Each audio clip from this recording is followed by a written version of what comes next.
think of Michael Jackson, what was their relationship like? Did they talk all the time? And you know, They didn't talk all the time, but they did keep in touch. And my dad loved Michael, and Michael loved dad. They had a genuine love for one another, and it was a genuine respect for one another as artists. And Michael had a genuine respect for dad, as an older man in this business with experience and wisdom. And he was the one that, hey, like he said it on stage at my dad's funeral, that when he watched him on TV, that's who he wanted to be like. Um, so it was a genuine friendship. Even during the time when Michael was going through his issues, my father didn't shun him off. He was yeah, still there for him. that is phenomenal. And I love that. And I think I saw a video, the picture where they did the when your dad was being honored at the BET Awards. There was a video that ET did, and your dad was like, "You can always call me," and it was like, I don't know them personally, but I felt that. I was like, "Wow, that's just somebody that you look up to say my phone line is always open." To you, and I say that now because when I look at everything that's going on, where you have people that are committing suicide, and people feeling alone, especially in COVID, to be able to hear those words that I love you, you call me, like I'm here, no matter how busy the schedule is, like I'm here to listen to you, I'm here to be here for you because I understand you, I understand that there's some challenges, and so your dad showing that behind the scenes in my eyes, like I said, I saw that, I just kind of was like, man, I feel that I'm not even in the room, but I felt it, and it just goes to show how your dad cared about people.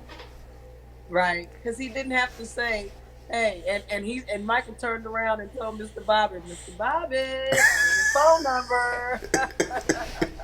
So let me ask you, that moment at the BET Awards, did you know that Michael was going to show up? Well, behind the scenes, we knew some things, but and you Yeah. can't surprise my dad. That's the thing. It's hard to surprise him. Because if you surprise him and he ain't feeling it, you the one gonna be surprised. No So, goodness.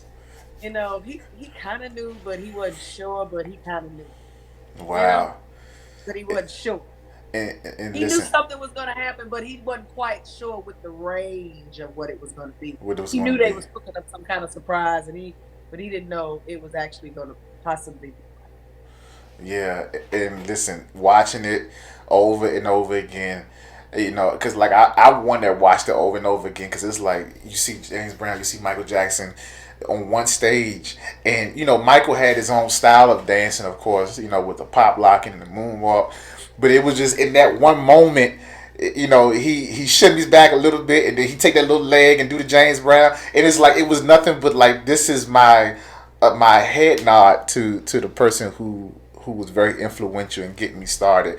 Like that moment was just electrifying, and it's so electrifying to the point to where it. I don't know about anybody else, but it just touched me to be able to watch it, just to be able to see somebody say, "Hey, I am grateful for somebody who was here before me and paved the way." What's happening? This is Deontay Curl, host of Turn Up the Volume podcast. Listen, do me a favor. If you like this video, do yourself a favor and hit the subscribe button. Also, tap the bell and turn on all of your notifications to see this and more interviews and more shows from my podcast right here on my YouTube page. So, y'all hit that like button, tag, share, and subscribe. Y'all be good.